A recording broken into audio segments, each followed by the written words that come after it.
সব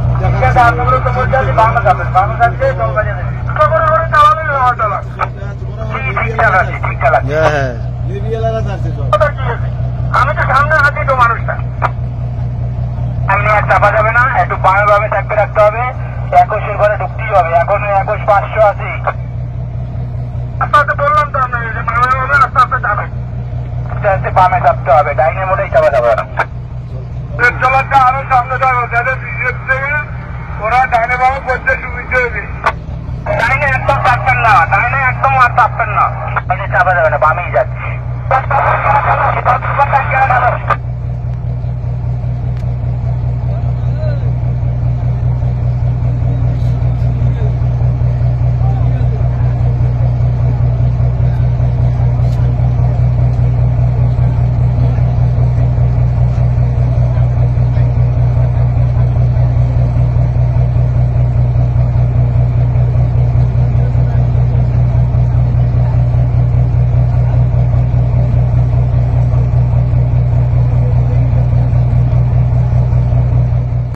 এই সেই ডুবে যাওয়া ট্রলার যেটাকে উদ্ধার করে পুলিশ প্রশাসন মরে যাওয়া মারা যাওয়া মৎস্যজীবীদেরকে যেভাবে উদ্ধার করছে, যেভাবে তাদের পরিবার পরিজনদের কাছে নিয়ে আসছে, এগুলো সত্যি খুব বেদনাদায়ক, সত্যি খুব কষ্টদায়ক ঘটনা।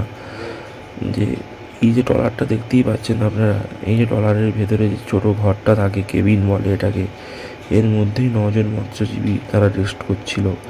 তারা একটু একটু বিশ্রাম করছিল। সেই সময় প্রাকৃতিক দুর্যোগ সাইক্লোনের প্রভাবে ট্রলারটি উল্টে যায় এবং তার ফলে সমস্ত 9 জন ভেতরে 9 জন মৎস্যজীবী তারা যন্ত্রণার সাথে দম বন্ধ হয়ে জলের মধ্যে ডুবে মারা যায়। এই সব ঘটনা সত্যি খুব কষ্টদায়ক, খুবই হৃদয় বিদারক ঘটনা। যে ঘটনা বলে ভাষায় প্রকাশ করা যায় না।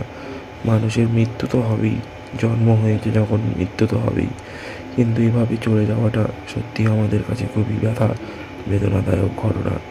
মৎস্যজীবীরা এইভাবে তো যারা চলে গেল, এর ক্ষতি তো কেউ দিতে পারবে না।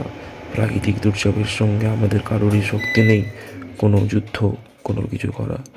তো খুবই হৃদয় বিদারক ঘটনা, খুবই কষ্টকর ঘটনা। এভাবে সবাইকে চলে যেতে হলো 9 জন মৎস্যজীবীকে।